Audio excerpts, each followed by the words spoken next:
Jó, capítulo 21. Então Jó respondeu: Escutem com atenção as minhas palavras, seja esse o consolo que vocês haverão de dar-me. Suportem-me enquanto eu estiver falando, depois que eu falar poderão zombar de mim. Acaso é dos homens que me queixo? Por que não deveria eu estar impaciente? Olhem para mim, e ficarão atonitos, tapem a boca com a mão. Quando penso nisso, fico aterrorizado, todo o meu corpo se põe a tremer. Porque vivem os ímpios? Porque chegam à velhice e aumentam seu poder.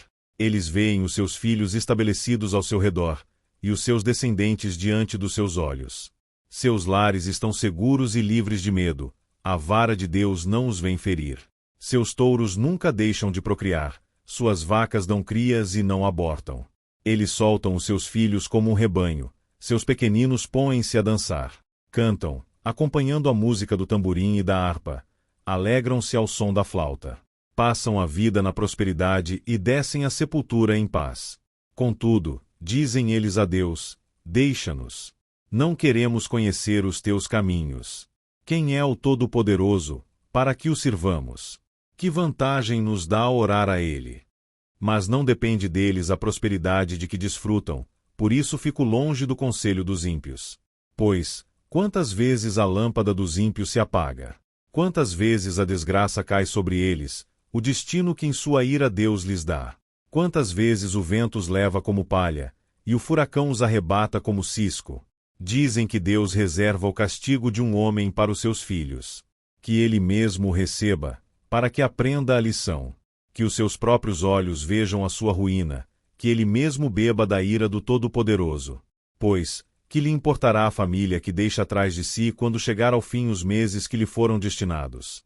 Haverá alguém que o ensine a conhecer a Deus, uma vez que ele julga até os de mais alta posição? Um homem morre em pleno vigor, quando se sentia bem e seguro, tendo o corpo bem nutrido e os ossos cheios de tutano. Já outro morre tendo a alma amargurada, sem nada ter desfrutado.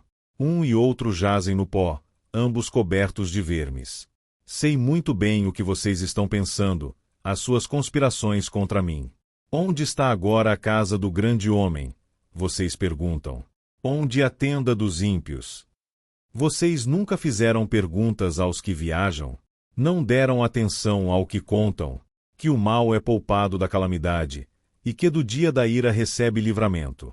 Quem o acusa lançando em rosto a sua conduta? Quem lhe retribui pelo mal que fez? Pois o levam para o túmulo, e sobre a sua sepultura se mantém vigilância. Para ele é macio o terreno do vale, todos o seguem, e uma multidão incontável o precede. Por isso, como podem vocês consolar-me com esses absurdos? O que sobra das suas respostas é pura falsidade. Jó, capítulo 22. Então, de Temã, Elifaz respondeu: Pode alguém ser útil a Deus? Mesmo um sábio, pode ser-lhe de algum proveito? Que prazer você daria ao Todo-Poderoso se você fosse justo? Que é que ele ganharia se os seus caminhos fossem irrepreensíveis? É por sua piedade que ele o repreende e lhe faz acusações? Não é grande a sua maldade? Não são infindos os seus pecados? Sem motivo você exigia penhores dos seus irmãos, você despojava das roupas os que quase nenhuma tinham. Você não deu água ao sedento e reteve a comida do faminto. Sendo você poderoso, e dono de terras, delas vivendo, e honrado diante de todos. Você mandou embora de mãos vazias as viúvas e quebrou a força dos órfãos. Por isso está cercado de armadilhas e o perigo repentino o apavora. Também por isso você se vê envolto em escuridão que o cega, e o cobrem as águas, em tremenda inundação. Não está Deus nas alturas dos céus? E em que altura estão as estrelas mais distantes? Contudo você diz: que é que Deus sabe? Poderá julgar através de tão grande escuridão? Nuvens espessas o cobrem, e ele não pode nos ver, quando percorre a abóbada dos céus. Você vai continuar no velho caminho que os perversos palmilharam? Estes foram levados antes da hora, seus alicerces foram arrastados por uma enchente. Eles disseram a Deus: deixa-nos. Que é que o Todo-Poderoso poderá fazer conosco? Contudo, foi ele que encheu de bens as casas deles, por isso fico longe do conselho dos ímpios. Os justos veem a ruína deles, e se regozijam, os inocentes zombam deles, dizendo: certo é que os nossos inimigos foram destruídos, e o fogo devorou a sua riqueza. Sujeite-se a Deus, fique em paz com Ele, e a prosperidade virá a você. Aceite a instrução que vem da sua boca e ponha no coração as suas palavras. Se você voltar-se para o Todo-Poderoso, voltará ao seu lugar, se afastar da sua tenda a injustiça. Lançar ao pó as suas pepitas, o seu ouro puro de Ofir as rochas dos vales. O Todo-Poderoso será o seu ouro, será para você prata seleta. É certo que você achará prazer no Todo-Poderoso e erguerá o rosto para Deus. A Ele orará, e Ele o ouvirá, e você cumprirá os seus votos. O que você decidir se fará, e a luz brilhará em seus caminhos. Quando os homens forem humilhados e você disser: levanta-os, Ele salvará o abatido. Livrará até o que não é inocente, que será liberto graças à pureza que há nas suas mãos. Jó capítulo 23. Então Jó respondeu: até agora me queixo com amargura, a mão dele é pesada, a despeito de meu gemido. Se tão somente eu soubesse onde encontrá-lo e ir à sua habitação, eu lhe apresentaria a minha causa e encheria a minha boca de argumentos. Estudaria o que ele me respondesse e analisaria o que me dissesse. Será que ele se oporia a mim com um grande poder? Não, ele não me faria acusações. O homem íntegro poderia apresentar-lhe sua causa, eu seria liberto para sempre de quem me julga. Mas, se vou para o Oriente, lá ele não está, se vou para o Ocidente, não o encontro. Quando ele está em ação no Norte, não o enxergo, quando vai para o Sul, nem sombra dele eu vejo. Mas ele conhece o caminho por onde ando, se me puser à prova, aparecerei como o ouro. Meus pés seguiram de perto as suas pegadas, mantive-me no seu caminho, sem desviar-me. Não me afastei dos mandamentos dos seus lábios, dei mais valor às palavras de sua boca, do que ao meu pão de cada dia. Mas ele é ele. Quem poderá fazer-lhe oposição? Ele faz o que quer. Executa o seu decreto contra mim, e tem muitos outros semelhantes. Por isso fico apavorado diante dele, pensar nisso me enche de medo.